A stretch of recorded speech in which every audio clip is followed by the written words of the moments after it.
somebody's getting rich. It's that military-industrial complex we talk about because of the fact those weapons, though we're providing the weapons, we're building them here, and those millionaires and billionaires continue to get in that military-industrial complex, continue to get money. Also, it's political, and I hate this. The so-called Democratic Party was supposed to be years ago the party of peace. Now they've become the party of war. But hold on, but it's based on politics. They hate Trump so bad. Oh, we're going to continue to provide weapons. Oh, Trump, you're so bad. You know, you're running away from Ukraine. No, we're trying to stop people from dying in Ukraine. They're dying by the thousands. Their infrastructure is being destroyed. Let's make peace and save that money and save lives. Mm-hmm. Yeah. I also think that there's a circumvention going on with Trump right now. The whole dog and pony show that they did with Zelensky a little over a week ago, to me, the responses to it, the constant celebrating of Zelensky like he's some type of a hero. And all I'm thinking is, first of all, the ignorance and arrogance of the upper liberal class really knows no bounds. You saw the full display of them. I think it was in New York, where they were doing their own little protest. Not nearly as many as the people showed up today for a real one that mattered. But nevertheless, you've got these people who I still say, I do think the Biden administration, the Biden 4 years are one of the worst terms our nation's ever seen. But if there was one moment that I think really stood out above the rest, it was when the congressional delegation were waving the Ukraine flags on the House floor. I have never seen such a jingoistic display for another country. I haven't even seen that for Israel, but hey, the night's young. It could happen anytime. It's the same difference whether you wave it on the floor or have it hanging in your office. Like, seriously, you're splitting hairs. And how little people know about the realities of what this war was all about. Well, you know, that's the important thing. Trump, you know, he's an older man, very much energy and stuff, but he did not know. Ukraine was not something on his radar during his interim 20 years, and it wasn't really on his radar other than as a cause for his or the initiator for his first impeachment. That was Ukraine connected, but he really did not truly understand the history. He didn't know what he didn't know what Victoria Nuland was doing. He didn't understand what NATO was doing. He didn't understand the longer history of NATO, where it was promised that it would never move eastward. It would never go towards Russia. And he didn't know those things. But then in his interim time frame between his presidencies, because he was betrayed by neocons, made new friends. And some of these new friends watch the kind of shows that you and I would watch. They connect on Telegram. They understand an alternate view, which happens in the case of Ukraine to be far closer to the truth than what we were being fed on all of our mainstream media here in this country. So Trump learned something, and I think if he's 70 at that point, interim years, he was late 70s, and he's learning something. That's very positive. We can all do that. And the fact that other people aren't learning it this late in the game, I don't understand that. But, you know, it's got to end. It's got to end because Ukraine is losing their country. They've already lost a third of their population. Most of those people, those refugees that left, and many of them are women and children, because the men were sent to be slaughtered and, you know, injured, or they ran away where they couldn't be found. But these people aren't coming back. They've done surveys. 75, 80% of them are staying or moving to a third country. They are not going back to rebuild what's left of Ukraine. So the people are gone. The environment's been mutilated, as it always is in modern warfare. You know, the kind of weapons we're using there. Both Russia and us are using cluster bombs and we sent all the World War II stuff and the late Vietnam War stuff, all the stuff that's not good. We sent bombs over there that aren't going to explode for, until somebody hits them with their plow, and then they'll blow up a farmer, much as we've seen in other places where we fought wars. But no excuse for any of this. Let me just add something. Trump has learned some of this. He wants it to end. That part's good. Yes. How it ends, how can you do it? Because Trump is right. Zelensky does not hold political power technically. He is post-election period. He suspended elections under martial law. Under martial law, he is a shaky leader at best. His legal standing is shaky. So the Russians don't want to sign an agreement with Zelensky because Zelensky will sign anything that he wants, and it means nothing because he won't be the president the next day. Trump, I think, wants to make sure that Zelensky's not the one that signs it. And I think this is what the Russians want as well. And that's part of why if that pre-luncheon fiasco was planned, which I personally don't think it was planned, but if it was, the aim of it is to get rid of Zelensky. He is not somebody that wants peace. And this is what Trump says. He says Zelensky doesn't want peace. But Zelensky says, oh, I want peace, but I want all my country back. And I want you to continue to aid me and build my army and all the money you've been sending to us to run our government. We pay all of the government paychecks in the Ukraine government. We have done that from the beginning. So he wants that money to continue. And that's his definition of peace. And again, there's some money we could put back into the VA. There's some money we could take care of Americans with. And I think a lot of people get it. Not the upper crust elites of this country, not the dual citizenship holders of this country, but most Americans get this. It's very simple to them. It's not even complicated. Yeah. Hey, if I could just add on something real quick, what Aaron said, and just before she mentioned Victoria Nuland, I was writing her name down because of the fact, and sometimes I get so frustrated, because of the fact of, how our media is in supporting wars and all that. And our everyday citizens, if they don't know what they don't know, they don't know. And my job and Karen's job is to help, try as much as we can to educate the public. When Karen mentioned about, we promised we will not move 1 inch further, eastward. I was on a CODEL, which is called a congressional delegation, with a couple of congressional delegations over to Europe. And we were making a whirlwind following at the time Secretary Baker, who was running around over in Europe when the so-called wall came down. In fact, I got a piece of the wall. I helped chisel it down. I had to be over there. And we told them that we would not, if you would unify Germany, we had East Germany and West Germany. The goal was to unify Germany. Then we will not move no further. We lied.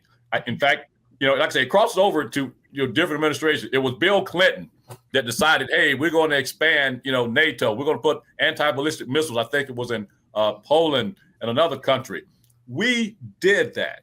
And that's why I say we're the cause of this war, because Russia has been warning us, hey, if you keep going further and further, you're impacting our national security now, and Ukraine is going to be the red line, okay? There was already fighting going on. I don't want to get into all that history in what we call the Donbass region portion of it, Russian-speaking people where Zelensky was bombing them, and Russia kept giving us, hey, stop that, okay? And so the reason I mentioned Victoria Nuland, she is the cause of a coup in 2014, along with the late Senator John McCain, who the president at the time, they wanted to stay neutral. Oh, we didn't like that. And so I remember Senator John McCain being over in the streets, rooting Victoria Nuland. Oh, who we're going to pick to be the next leader? We caused that. We don't take nobody else's national security. We just don't have no empathy for no other. And I'll end it by saying this. Back in May of 2023, the Eisenhower Media Network put out a New York Times paid ad, and you can look it up, by Googling, the U.S. should be a force for peace. And in that piece, we put up a map. And if you had Russian missiles, fighter aircraft, men and women in Canada or Mexico, we would lose our mind. We would go crazy. Well, that's what we are doing to Russia, and that's what we were trying to do with Russia by putting NATO, letting them join NATO. Because guess what? Once you do that, you can put nuclear weapons in another NATO country. What does that do to Russia's national security? Think about that for a moment. And that's why we're here now. And then Trump comes in not knowing, hey, I want peace. And so regardless how I feel about him, I want to get to peace, to save the Ukrainian people, to save their infrastructure, and oh, by the way, to get back some of that money so we can have the VA and others in need in our country. Yeah. I don't think Trump sees money in war from the standpoint of this is going to be good for business. I don't think Trump is a war hawk the way that others are. I think Trump sees it as, look at all this big, beautiful real estate. It's all destroyed. We need to build it up again. It's great opportunity. But that's him because he's a real estate guy. That's what he does. He doesn't look at dropping bombs as a means of being good for, the economy or the global economy for that matter. America first, as it is said. However, The one thing that I think we would both want to conclude this conversation tonight on is it's the follow through after the Oval Office meeting between Trump and Zelensky that to me is the most troubling. It's the people that are rabidly still supporting Zelensky. Yeah. And it's the people within our State Department, it's the people within the government. It was brought to my attention that Tulsi Gabbard revoked the security clearances of Anthony Blinken and a whole bunch of other neocons earlier this afternoon. But that's not going to stop them from circumventing the president of the United States. I get a very like JFK-esque type feeling with the way they're going about this right now, that there's almost like a shadow government operating behind Trump's back, trying to make sure that this war doesn't end, that they can, that there is a McNamara that's saying one thing to the president and doing something else completely different behind the scenes. And that's kind of what I'm getting here. I'm getting that feeling that despite what Trump does do for empire, there are parts of it that he doesn't adhere to, and that's not good enough. You have to be all the way in. It was easier just having a half-dead guy like Biden in the White House who couldn't do anything, and they just did what they wanted. And now that that's not the case, they're not able to operate in the shadows as effectively as they did before. And so I'm wondering if you guys think that there is some sort of a soft coup that is taking place right now against Trump. I kind of get the feeling there is, but I could be wrong. What do you guys think as we wind down the conversation? Well, there's definitely pushback in the whatever you want to call the deep state, the institutional government, the imperial government of Washington. There is all kinds of pushback, and it's compounded by the fact that they personally, many of them, despise Trump. I mean, to the extent of losing their moral ground. They can't even support peace because he's supporting peace. Right. But there's but that's like people's opinion. And maybe their friendships. I've been working with Ukraine for 20 years. Let's say I don't want to abandon these guys. But the real thing is money. Money is what controls this, and money has been made. The empires don't enrich the people that live in the empire. They enrich the people that run the empire. And Trump's trying to end the empire. He doesn't use those terms, but that's what he's trying to do. And we are living through something that most people don't get a chance to live through very, very much in human history. And that is the end of an empire and the transition into something else. And there are people, many of them very wealthy and with the resources that we can't even imagine, that are being threatened.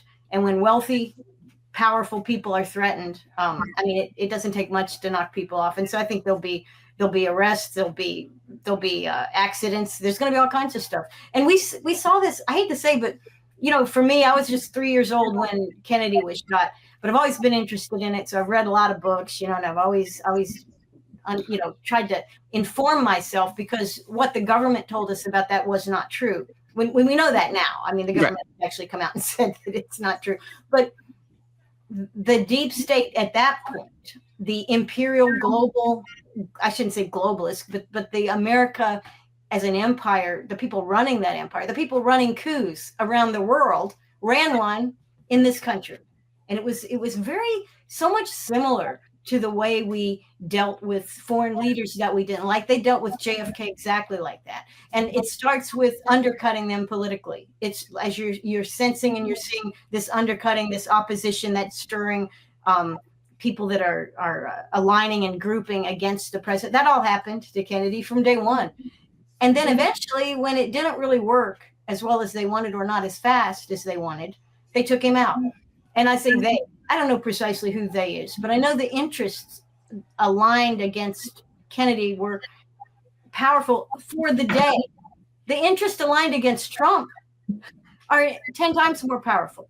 The ways that we can destroy people with social media and with money and with the way we can kill them, we have 1,000 more ways to murder people today for less money than they did then. We don't need a guy. We don't need a guy with a long, high-speed rifle, a distance rifle. We don't need that, and we actually don't need patsies.